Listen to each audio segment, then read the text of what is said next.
सत्संगत जी, प्यार से कहना धन निरंकार जी। महाराष्ट्र में जहाँ कल एक पहुंचकर बम्बई में और आज आपके बीच यहाँ उल्लासनगर से होते हुए बदलापुर, तो ये स्थान का नाम बदलापुर जैसे ही सुना तो मन में भाव आया कि एक सांसारिक दृष्टि से तो बदला शब्द जब भी सुनते हैं तो मन में वो बात आती है कि ये रिवेंज है, ये किसी ने मेरे साथ कुछ बुरा किया है, मैं और ज़्यादा उसके साथ कुछ बुरा करूं, ऐसे बदले के भाव। पर वहीं एक भक्तों की दृष्टि से अगर देखा जाए तो ये बदला क्या होता है। भक्तों ने तो हमेशा समझाया कि स्वयं का बदलाव, एक संसार को तो हम एक साथ नहीं, उस तरह एक सेकंड में नहीं चेंज कर सकते, पर शुरुआत तो अपने से कर सकते हैं। ये जो भाव है मन में हर किसी के, चाहे वो एक थोड़ा अहंकार रूप का भाव होगा तो भी वो बदला जा सकता है, और अहंकार से धीरे धीरे वो नम्रता की यात्रा की जा सकती है। तो बात वही कि भक्तों के संदेश में ये स्वयं को बदलने की जो बात होती है वो क्यों होती है, भक्तों का जीवन संसार के अन्य व्यक्तियों से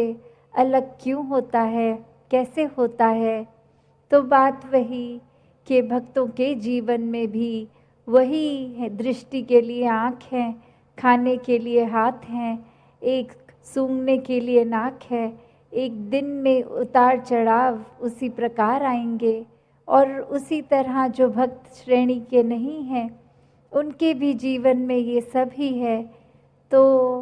भक्तों ने जो एक बदलाव अपने अंदर लाया वो यही कि इस दुनिया में तो रहते हैं पर दुनिया से अलग होके रहते हैं। तो ये अलग अब कैसे रहना हुआ, ये ब्रह्म ज्ञान द्वारा जब इस परमात्मा को पा लिया, देख लिया, इसके प्यार में एक पूर्णता से खचित हो गए, तो कैसे एक अपने आप को हर पल इस परमात्मा के एहसास में रहने वाला वो भाव भक्तों के जीवन में आ गया। और जैसे एक दुनिया के तो तरह तरह के रंग हैं, भक्तों के जीवन में सिर्फ वो प्यार का रंग चढ़ता है जो इस परमात्मा से हो जाता है इसको देखने के बाद। तो ऐसे भाव से युक्त भक्त अपने जीवन के जब हर पल को जीते हैं तो वो भाव ही बदल जाते हैं, एक नज़रिया बदल जाता है। एक वो बात कि अगर हम कुछ भी उदाहरण लें कि कोई भी स्थिति में एक जो रुख करा जा सकता है वो एक अच्छी तरफ भी और बुरी तरफ भी, एक परिस्थिति से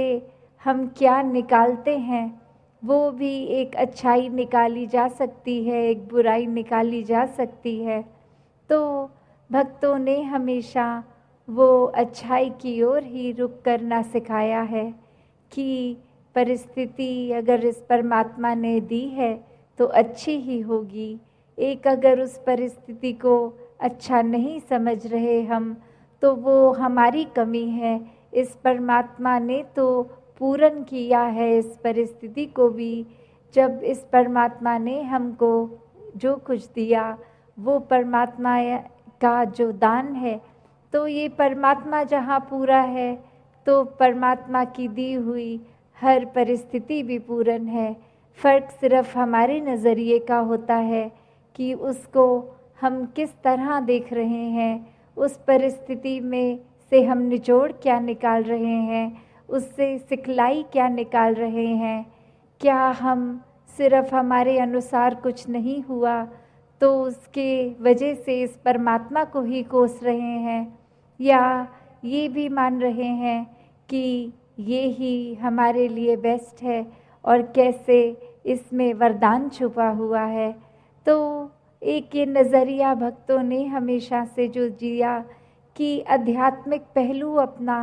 हर किसी ने जहाँ एक बहुत ही उस नज़रिए का बनाना है कि जीवन में ये शरीर मिला है, ये मटीरियलिस्टिक वस्तुएं मिली हैं, घर बार रिश्तेदारी बहुत कुछ मिला है, तो क्या इसी में पूरा समय रहकर इस परमात्मा के लिए समय नहीं निकालना, या फिर एक चुनाव अपना है कि इस परमात्मा के प्यार के रंग में ऐसे रंगे जाएं कि कोई दुनियावी रंग फिर छू नहीं सकता। ये पक्के का रंग, ये एक हर समय रहने वाला रंग, और इस रंग को जिसने भी अपने ऊपर लगाया वो हमेशा के लिए आनंदित हो गए। एक जीवन हर समय के लिए झूम झूम के जिया गया। और वो फिर बात कि भक्तों के जीवन में भी विपरीत परिस्थितियां आईं तो भी उन्होंने कभी इस परमात्मा से विश्वास नहीं तोड़ा। तो बात वही कि परमात्मा के प्यार में जो रंग जाते हैं वो खुद ब खुद बदल जाते हैं। एक सामाजिक रूप से चाहे रहन सहन वैसा ही रहेगा जैसे ये परमात्मा के प्यार से पहले का था, वो एक शक्ल आकार सब सेम रहेगा, सिर्फ और सिर्फ जो बदला जाएगा वो मन के भाव बदलते हैं। तो ऐसा ही बदलाव हर किसी के जीवन में मुबारक बदलाव होता है कि ये एक संसार में जितने भी अलग अलग प्रकार के चाहे इंसानों के साथ मुलाकात होनी, और वो एक अलग अलग कल्चर बैकग्राउंड, दिखने में अलग, खान पान अलग, सब तरह से वो एक डाइवर्सिटी रूप, और कैसे वो होने के बावजूद भी सब परमात्मा के साथ जो एकत्व के बंधन में हैं, तो हर एक को एक दूसरे में परमात्मा ही नज़र आता है। और कैसे फिर एक ये एकत्व ही दिल पे हर समय का, और उससे फिर कोई किसी में फ़र्क नहीं दिखता, कोई ऊंच नीच जाति पाति प्रांति कुछ भी फ़र्क नहीं, सब अपने हैं, सब ही पूजनीय हैं। तो कैसे ये परमात्मा का वास तो पूरी सृष्टि के कण कण में है, और वहीं जो हर किसी में भी, और यही परमात्मा को देखना ब्रह्म ज्ञान है कि इस परमात्मा को जब हर समय के लिए ये दिखाई देगा कि हर जगह ही मौजूद है, तो फिर एक जहाँ अपनी भी चेतनता जाग उठेगी, एक जो सच्ची दात है जो भक्तों ने युगों युगों से समझाई है कि दुनियावी एक दौलत तो आज है कल नहीं, इसने बदल जाना है, एक माया का रूप बदल जाना है, घर परिवार सोसाइटी सब बदल जाएगा, पर सिर्फ और सिर्फ एक चीज़ जो अपनी जगह में कायम दायम शुरू से थी, अभी भी है, और ये संसार ख़त्म होने पे भी रह जाएगी, तो वो बस ये परमात्मा, ये निराकार है। तो इस निराकार को पहचान के जीवन में जहाँ फिर वो समझ भी आ जाती है कि जो कुछ इस निराकार ने दिया है उसका सदुपयोग ही करना है, किसी के नुकसान का कारण अपने आप को या किसी वस्तु को नहीं बनाना, मन में भाव हर किसी के लिए एक शुद्ध विचार रखते हुए हर किसी के लिए फिर वो मन से एक दुआ अरदास कि ये जहाँ किसी के दिन घर में जीवन में एक स्वास्थ्य रूप किसी भी तरह का एक नुकसान हो रहा है, तो वो भी एक भक्तों का दिल तो इस तरह पिघलता है, किसी को देखकर ठीक नहीं है तो उनसे ज़्यादा उनका दर्द भक्त समझते हैं। तो कैसे ऐसे वाले जीवन को मुबारकबाद जीवन कहा जाता है। ये एक परोपकारी जीवन होता है, अपने लिए सेल्फ सेंटर्ड होके, सेल्फिश होके, ये अपने ऊपर केंद्रित नहीं, पूरे संसार की भलाई के लिए भक्त अपना जीवन लगा देते हैं पूरी ह्यूमैनिटी, पूरी मानवता के लिए ये संसार में आकर, तो कैसे जहाँ एक मन में भी भाव होते हैं कि ये एक समान अगर नहीं भी कोई दिख रहा पर सब ही एक हैं, तो भाव वही कि भक्तों ने युगों से ये जो संदेश दिया है कि कैसे इस परमात्मा को जानकर फिर अपने जीवन में बदलाव आ सकता है, ये जीवन बहुत ही सहज जिया जा सकता है, ये मन एक स्थिर करके हर समय रखा जा सकता है। इस स्थिर के साथ नाता जोड़ लिया तो मन भी स्थिर। ये एक दुनियावी आंधियाँ आती भी हैं अगर, तो वो कुछ पीस ऑफ माइंड, ये चैन व सुकून दूर नहीं कर सकती। फिर तो हर किसी एक अवस्था में ही लगता है कि ये बहुत ही अच्छा समय निकल रहा है, अगर कुछ है भी तो ये परमात्मा ने बहुत जल्दी काट देना है। तो फिर इस तरह का ही जीवन अगर हर कोई जिए तो कैसे बहुत ही सुंदरता से मन में प्रीत, प्यार, नम्रता, सहनशीलता, विशालता, जब ये गुणों को अपनाते हैं सब, तो सिर्फ अपने आप के साथ ही नहीं, किसी से भी कोई भी बात करेंगे तो बहुत ही अच्छा लगता है। और वो अच्छाई कोई ऊपरी अच्छाई नहीं, ये अंदर से अच्छा होना, अंदर से एक दैवीय होना, तभी ये मानवीय गुणों को दैवीय गुणों भी कहा जाता है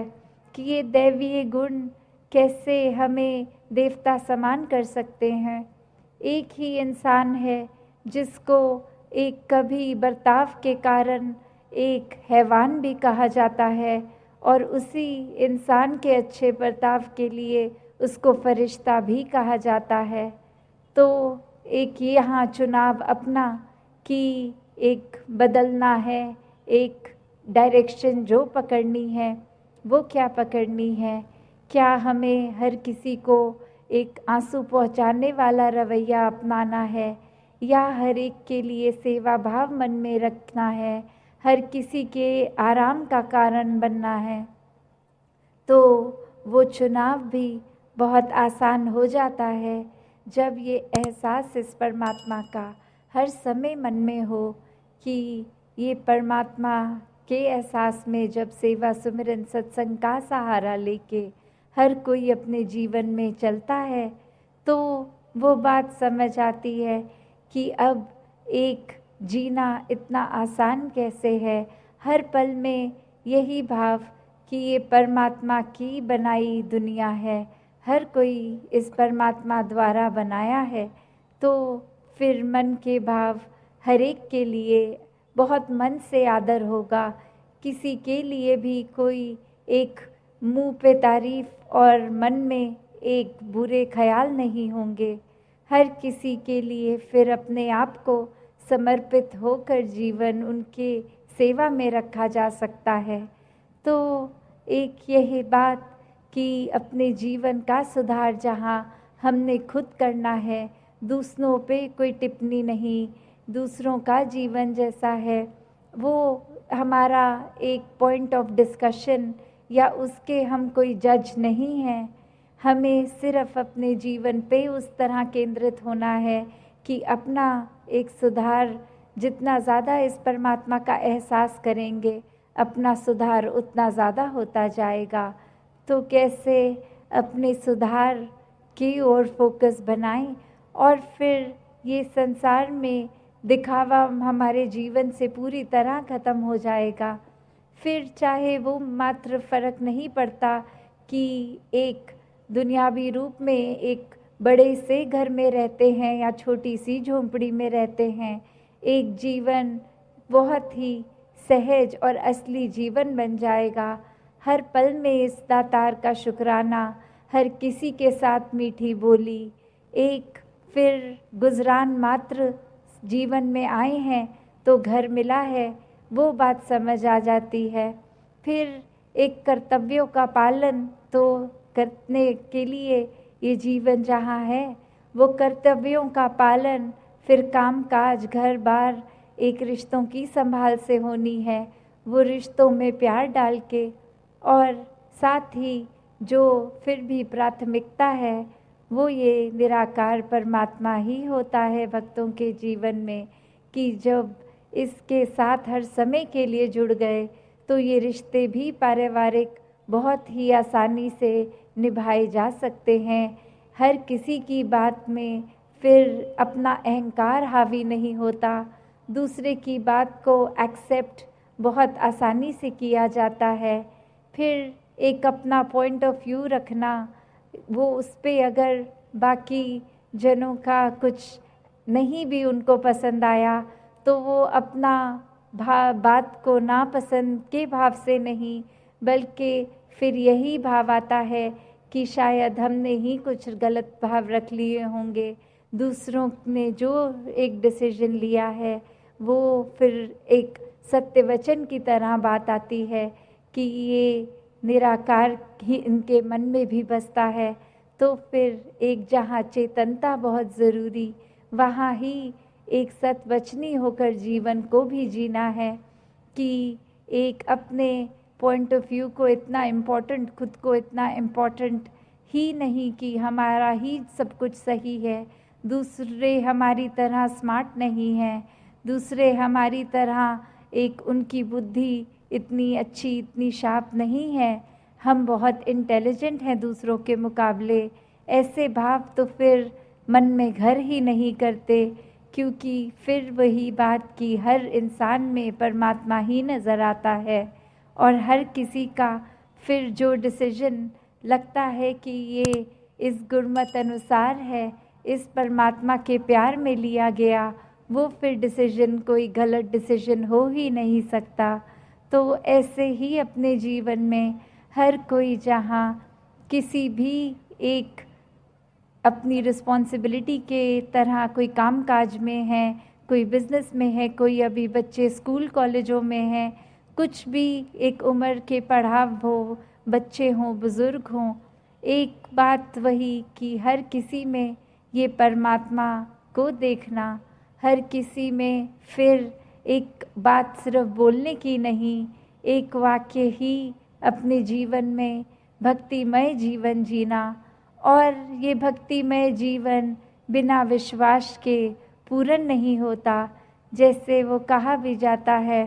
कि एक कश्ती पे अगर हम होते हैं तो हम अपने छोर तक पहुंच जाते हैं, पर दो कश्तियों में सवार होने वाला तो कहीं नहीं पहुंच पाता, वो एक उसका डूबना तय हो जाता है। तो वही बात कि हम जब इस परमात्मा में विश्वास रखते हैं, किसी भय के कारण नहीं, किसी उम्मीद के कारण नहीं, पर सिर्फ और सिर्फ इस प्यार रूपी कश्ती में इस परमात्मा के साथ होंगे, तो फिर ये जीवन की नैया बहुत ही सुंदरता से एक छोर पहुंच जाएगी। और वहीं जहां हम मुंह पे तो बोलेंगे कि परमात्मा से प्यार है, एक भगवान से प्यार है, तो हम गुरु को तो मानेंगे पर गुरु के संदेश को नहीं मानेंगे, हम मन में नफ़रत रखेंगे, हम दूसरे से एक वैर के भाव रखेंगे, किसी को नीचा देखेंगे, तो फिर वो प्यार का रिश्ता इस परमात्मा से बना ही नहीं, फिर तो वो डूबना हमारा भी तय है। तो कैसे अपने जीवन को बचा लें। एक पानी भी अगर देखते हैं समुद्र, वो इतना विशाल और जहाँ से सबसे गहरा होता है वहाँ सबसे स्थिर नज़र आता है। जहाँ पे वो जैसे जैसे उसकी गहराई कम, वहाँ लहरों का एक आना, स्प्लैश होना, एक वो नज़र आता है कि यहाँ हलचल है। तो बात वही कि जहाँ गहराई है वहाँ स्थिरता है, और जहाँ एक दिखावा है वहाँ फिर ये हलचल है। तो मन में परमात्मा को इस तरह बसाना कि इसके विश्वास से वो हमारी नींव पक्की होनी, वो एक गहराई में इसके प्यार में उतरना, तो वहाँ हमारा मन स्वयं का भी ये शांति, ये सुकून, ये स्थिरता महसूस करेगा। और अगर सिर्फ विश्वास पूरी तरह नहीं है और हम कुछ बोलने के उस मात्र से सिर्फ कह रहे हैं, तो फिर एक साफ ही जीवन में वो छलकता है कि किस तरह का जीवन है। वो एक कोई शब्दों का प्रयोग ना भी करेंगे तो हमारे जीवन के कर्मों से ही खुद को भी औरों को भी पता चलेगा कि हमारा जीवन एक स्थिर जीवन है कि अस्थिर जीवन है।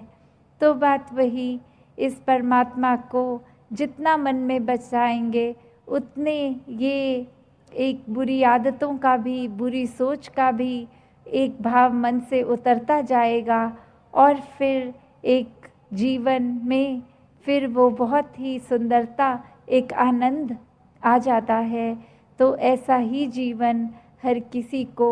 मुबारक हो। हर किसी ने अपने जीवन में परमात्मा को, निराकार को बसाकर हर समय के लिए इसी रंग में रंगना है। तो जिनका जीवन ऐसा है उनके लिए ये रंगों का त्योहार होली, जो अभी पिछले दिनों ही गया है, तो वो कोई एक दिवसीय त्योहार नहीं, एक हमेशा के लिए ज़िंदगी भर की होली, वही जो रंग चढ़ा रहे इस पक्के का, इस सच्चे का, इस अस्थिर का, एक स्थिर का। तो कैसे एक जीवन में हर कोई इस रंग में ही रंगा रहे, खुद भी, और फिर ऐसे रंग वालों का संग कर लें जो वो भी रंगा जाता है। तो बात इसी तरह मन के भाव और दासी नहीं रखेगी समय के और भी नज़र। तो हर किसी ने अपना जीवन एक सुखमय जीवन बनाना है, तो इस निराकार का ही सहारा लेना है। वो सहारा लेकर दुनियावी दुख होंगे भी तो भी जीवन बहुत ही सुखमय निकल जाएगा, आनंद में निकल जाएगा। सत्संगत जी, धन निरंकार जी।